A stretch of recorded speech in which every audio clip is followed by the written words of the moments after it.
فعلينا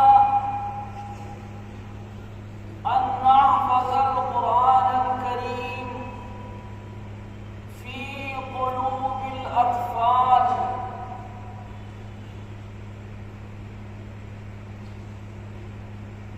وإن النبي صلى الله عليه وسلم جعل أصحابه كثيرا حفاظ القرآن الكريم وإنه بعث 70 رجلا يسمون القراء إلى أصحاب بئر مؤونة فقتلوا فلعنه النبي شهرا وقنت عليهم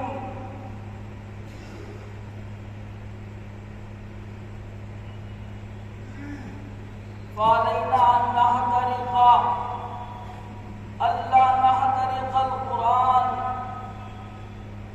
بل علينا أن ندفن في القبور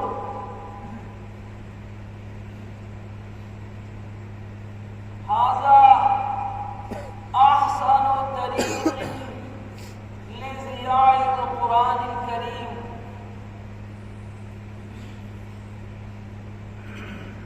تمام عالم اسلام کے مسلمانوں کا یہ عقیدہ ہے کہ قرآن اللہ کا کلام ہے. ہمارا بھی عقیدہ ہے، آپ کا بھی عقیدہ ہے، اور یہ بھی کہ قرآن کی حفاظت خود اللہ تعالیٰ نے اپنے ذمے لی ہے. یہ قرآن کی آیت مشہور ہے کہ اِنَّا نَحْنُ نَزَّلْنَا الذِّكْرَ وَإِنَّا لَهُ لَحَافِظُونَ.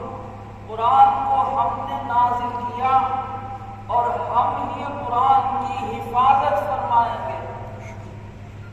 اس حفاظت کا یہ اثر ہے کہ آج 15 صدیے گزر جانے کے بعد بھی قرآن ویسے ہی محفوظ ہے جیسے کہ رسول کریم کے اوپر نازل ہوا تھا.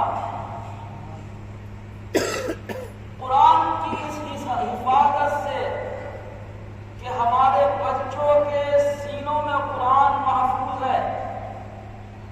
ماہ رمضان میں لاکھوں مساجد کے اندر قرآن پڑھا جاتا ہے. الحمد سے لے کر والناس تک پورا قرآن سنایا جاتا ہے، سنا جاتا ہے. کوئی اس کا حرف رہتا نہیں، کوئی لفظ بچتا نہیں ہے. ایک ایک لفظ، ایک ایک حرف پڑھا جاتا ہے، سنا جاتا ہے. ہمارے گھروں میں بھی قرآن محفوظ ہے، ہمارے سینوں میں بھی محفوظ ہے، ہماری زبانوں پر بھی جاری ہے.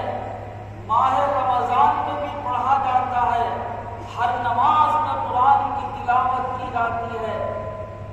اس سے بہت سے لوگوں کو حسد ہے، جلن ہے کہ قرآن کیوں محفوظ ہے. قرآن محفوظ ہے تو رسول اللہ کا دین محفوظ ہے، اور انشاءاللہ قیامت تک یہ قرآن رہے گا تو دین محمد الرسول اللہ کی زمین پر باقی رہے گا. لیکن ان یہودیوں کو، ان عیسائیوں کو کہ جنہوں نے اپنی کتابوں کو دنیا کے خاطر بدلا، اس کو مشکوک کر دیا، اس کے احکام بدلے، اس کی عبادتیں بدلی. آج کوئی جانتا نہیں کہ صحیح توریت کیا ہے، صحیح انجیل کس کے پاس ہے، صحیح زبور کہاں پر ہے. نہ اس کی کوئی تلاوت، نہ اس کا کوئی ذکر، نہ کہیں نماز کے اندر اس کو پڑھا جانا. بہت سے لوگوں کو اس سے جلن اور حسد ہے کہ قرآن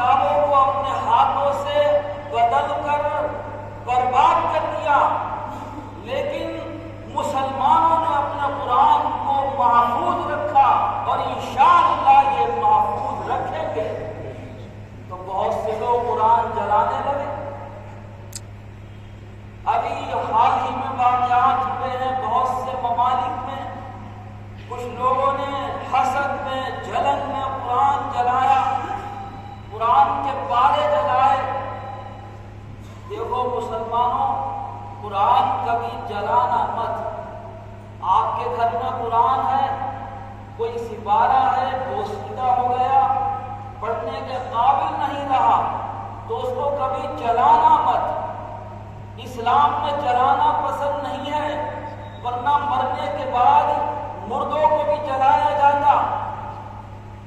جس طرح غیر مسلم اپنے مردوں کو جلاتے ہیں، سمجھتے ہیں کہ ہم نے اس کو راکھ کر دیا، مگر اللہ کی طاقت یہ ہے کہ وہ راکھ کو بھی جمع کر کے انسان کو زندہ کر دے گا اور پھر اس سے بھی حساب ہوگا۔ یہ لوگوں کی غلط فہمی ہے کہ ہم نے جلا کر ختم کر دیا تو یہ قصہ ہی تمام ہوا، نہ دوبارہ زندہ ہوں گے، نہ حساب ہوگا، نہ ہم سے کچھ پوچھا جائے گا، جلا کر ختم کر دو۔ جس اللہ نے اس کو اس وقت پیدا کیا تھا جب انسان کا کوئی تصور بھی نہیں تھا، تو کیا خدا اس کو دوبارہ پیدا کرنے پر قادر نہیں ہے؟ حدیث شریف میں ایک واقعہ ہے کہ ایک شخص نے انتقال کے وقت اپنے بچوں سے یہ کہا کہ جب میں مر جاؤں تو مجھے جلا دینا، میری رات دریاؤں میں اور ہواؤں میں بہا دینا۔ اس کے بیٹوں نے ایسے ہی کیا۔ حدیث میں آتا ہے کہ اللہ نے اس کی رات کے ذروں کو جمع کیا، ہواؤں کو حکم دیا لاؤ، کہاں ہے اس کے رات کے ذرے؟ سمندروں کو حکم دیا گیا، وہ آگ کی بن کر تیار ہوا۔ باری تعالیٰ نے پوچھا تو ہے تو مومن، مگر تو نے اپنے بیٹوں سے یہ کیوں کہا تھا کہ مجھے جلا دینا؟ کیا تو ہماری قدرت پہ، طاقت پر یقین نہیں رکھتا ہے کہ ہم دوبارہ بھی بنا سکتے ہیں؟ پروردگار مجھے سب یقین تھا، میں جانتا تھا کہ تیری طاقت ہواؤں پر، پانی پر، ہر شے پر ہے، لیکن مجھے بس اپنے برے اعمال سے خوف تھا، مجھے شرم آتی تھی کہ تیرے سامنے کون سا منہ لے کر قیامت کے دن جاؤں گا، اس لیے سوچا کہ نہ رہوں گا نہ تیرے سامنے پہنچوں گا۔ اچھا، ہمارے خوف سے تو نے یہ کیا تھا، اگر بات خوف کی ہے تو ہم نے تجھے معاف کیا۔ تو سب کچھ اللہ کی قدرت ہے، اس لیے قرآن کو جلاؤ۔ اگر بوسیدہ ہے قرآن تو قبرستان میں ایک گڑھا کھودو، ایک ہاتھ کے قریب، اور اس کے اندر قرآن کو محفوظ کر دو، وہ وہیں پر گل جائے گا، مٹی میں مل جائے گا، لیکن قرآن بے حرمتی سے محفوظ ہوگا۔ جلانا بے حرمتی ہے، کسی چیز کو نہیں جلا سکتے، نہ کسی کیڑے کو جلا سکتے۔ رسول اللہ نے 2 شخصوں کے بارے میں کہا کہ ان کو جلا دینا، یہ کہہ کر گھر میں تشریف لے گئے، پھر واپس آ گئے فوراً۔ وہ کہا رک جاؤ، میں نے تم سے یہ کہا تھا کہ تم ان کو جلا دینا، مگر جلانا مت، یہ آگ کا عذاب جو ہے یہ اللہ کا عذاب ہے، بس صرف قتل کر دینا، کسی کو جلانا نہیں۔ تو قرآن عظیم کیوں جلایا جاتا ہے؟ مسلمانوں کو رسوا کرنے کے لیے، مسلمانوں میں انتشار پیدا کرنے کے لیے، قرآن کی بے حرمتی کے لیے۔ مان لو اگر تم نے قرآن کے کچھ پارے جلا دیے تو کیا قرآن سینوں سے تم نکال دو گے؟ اللہ کا شکر ہے کہ اگر پوری دنیا میں بھی کہیں قرآن نہیں ہوگا تو بہت سے حافظ پورا قرآن دوبارہ لکھ دیں گے، لیکن ہم مسلمان جو ہیں اپنی جامع مسجد سے، اپنی حکومت سے اس بات کا احتجاج کر رہے ہیں کہ جہاں جن ملکوں کے اندر بہت سے شر پسندوں نے قرآن جلایا ہے، قرآن کے پاروں کو جلایا ہے، حکومت اپنی سطح کے اوپر ان کے خلاف کارروائی کرے، ان کو سخت سزا دی جائے کہ انہوں نے قرآن جو مذہبی کتاب ہے اس کے ساتھ یہ عمل کیوں کیا۔ ہمارا احتجاج ہے یہ درج کیا جائے، ہم تمام مسلمان اس بات کا اپنی حکومت سے احتجاج اور درخواست کر رہے ہیں کہ جہاں جہاں بھی ایسا ہوا ہے اپنی سطح کے اوپر حکومت اس کا نوٹس لے اور ان کے خلاف خلاف کارروائی کے لیے آواز بلند کی جائے، تاکہ کسی کو آئندہ یہ جرأت نہ ہو کہ وہ قرآن کی بے حرمتی کرے، یہ مسلمانوں کو ٹھیس پہنچائے۔ ارے آپ کو نہیں معلوم کہ کتنی مشکل سے ایک حافظ قرآن بنتا ہے؟ 4 برس لگاتار ماں باپ بھی محنت کرتے ہیں، بچہ بھی محنت کرتا ہے، استاد بھی بے پناہ محنت کرتا ہے، تب جا کر کہیں کسی بچے کے سینے میں قرآن محفوظ ہوتا ہے۔ جن بچوں نے قرآن حفظ کیا ہے ان کے ماں باپ سے پوچھو کہ کتنی مشکلیں اٹھائیں گے انہوں نے قرآن حفظ کرانے میں، مگر یہ اعزاز کتنا بڑا ہے۔ قرآن اللہ کا کلام ہے، اللہ سب سے بڑا ہے، اس کی کتاب سب سے بڑی ہے۔ جس کے دل میں قرآن ہو وہ انسان بھی سب سے زیادہ معزز ہے اور سب سے زیادہ بڑا ہے۔ رسول کریم نے فرمایا کہ تم سب مسلمانوں میں تم کسی بھی شعبے، قبیلے اور قوم و خاندان کے ہو، لیکن سب سے معزز وہی شخص ہوگا کہ جو قرآن سیکھے گا اور قرآن سکھائے گا۔ تو بھائی قرآن بڑا اعزاز ہے۔ ایک مرتبہ کچھ قبیلوں کے لوگ آئے، قبیلہ ریل، زکوان، مسیہ، یہ نام موجود ہے حدیثوں میں، اور آ کر کہا یا رسول اللہ ہمارے یہاں بستیوں میں قرآن پڑھانے والے لوگ نہیں ہیں، آپ کچھ قرآن پڑھانے والے لوگ ہمارے ساتھ بھیج دیجیے۔ آپ نے بہت سال کیسے کہ یہ قرآن سکھانے کی بات کر رہے ہیں، اپنے بچوں کو قرآن پڑھانے کی بات کر رہے ہیں، 70 قرآن پڑھانے والے ان کے ساتھ بھیج دیجیے۔ یہ 70 بڑے اللہ والے لوگ تھے، آج کے حفاظ کی طرح نہیں ہے کہ سینے میں قرآن ہے، یہاں بے حرمتی کر رہے ہیں، وہاں بیٹھے ہوئے ہیں، کوئی بیڑی پیتا ہے، کوئی سگریٹ پیتا ہے، کوئی بد عملیے کرتا ہے، اور نام حافظ قرآن ہے اور رمضان کا قرآن سنائے گا۔ نہیں، تمہارے سینے میں قرآن ہے تو تم معزز ہو۔ اب تمہارا یہ کام نہیں ہے، جہاں تمہاری بے حرمتی اور بے عزتی ہوگی وہاں قرآن کی بھی بے عزتی ہوگی۔ اپنے قرآن کی عزت کرو، اللہ تمہاری عزت کرائے گا۔ رسول اللہ صلی اللہ علیہ وسلم نے 70 لوگ، حدیث میں آتا ہے کہ یہ وہ لوگ تھے جو دن بھر لکڑیاں بینتے تھے، جنگلوں میں لکڑیاں بین کر اس سے گزارا کرتے تھے اور رات بھر شب بیداری کر کے عبادت کرتے تھے۔ ایسے 70 لوگ بھیج دیے، مگر یہ سب پہلے سے طے تھا کہ ان لوگوں کو بلا کر ہم قتل کر دیں۔